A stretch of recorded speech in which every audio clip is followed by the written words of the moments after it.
મહેસાણાના અગોલ ગામમાં ફરી નોટોનો વરસાદ, ભાજપના નેતાના ભત્રીજાના વરઘોડામાં લાખો ઉડ્યા। મહેસાણા જિલ્લાના કડી તાલુકાનું અગોલા ગામ ફરી એકવાર ચર્ચાના ચકડોળે ચડ્યું છે। અહીં યોજાયેલા એક લગ્ન પ્રસંગમાં આભમાંથી વરસાદ પડતો હોય તેમ ચલણી નોટોનો વરસાદ કરવામાં આવ્યો હતો, જેનો વિડીયો હાલ સોશિયલ મીડિયામાં આગની જેમ વાયરલ થઈ રહ્યો છે। શું છે સમગ્ર ઘટના? કડી તાલુકા ભાજપના સદસ્ય જુલેખાબેન ઇદ્રેસભાઈના ભત્રીજાના લગ્ન નિમિત્તે નીકળેલા વરઘોડામાં આ અનોખો નજારો જોવા મળ્યો હતો। ગામના મુખ્ય ચોકમાં જ્યારે વરઘોડો પહોંચ્યો ત્યારે મકાનની અગાશી પરથી અને નીચેથી લોકો પર ચલણી નોટોનો ધોધ વરસાવવામાં આવ્યો હતો। નોટો લૂંટવા માટે મચી અફરાતફરી। વરઘોડા દરમિયાન હજારોની સંખ્યામાં લોકો ઉમટી પડ્યા હતા। જેવો નોટોનો વરસાદ શરૂ થયો કે તરત જ યુવકો અને બાળકોમાં નોટો વીણવા માટે પડાપડી થઈ હતી। ભીડમાં લોકો એકબીજા ઉપર ચડી ગયા અને જીવના જોખમે નોટો લૂંટતા નજરે પડ્યા।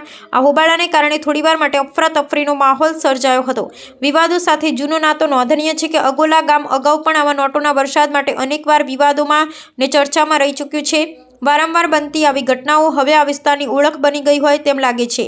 વાયરલ વિડીયો સોશિયલ મીડિયા પર આ ઘટનાના ફૂટેજ વાયરલ થતાં લોકોમાં મિશ્ર પ્રતિસાદ જોવા મળી રહ્યો છે। એક તરફ ભવ્યતાની વાતો થઈ રહી છે તો બીજી તરફ આ રીતે જાહેરમાં નોટો ઉડાવવી કેટલીક યોગ્ય છે તેવા સવાલો પણ ઉઠી રહ્યા છે। અહેવાલ કાર્તિક પૂજારા, મહેસાણા।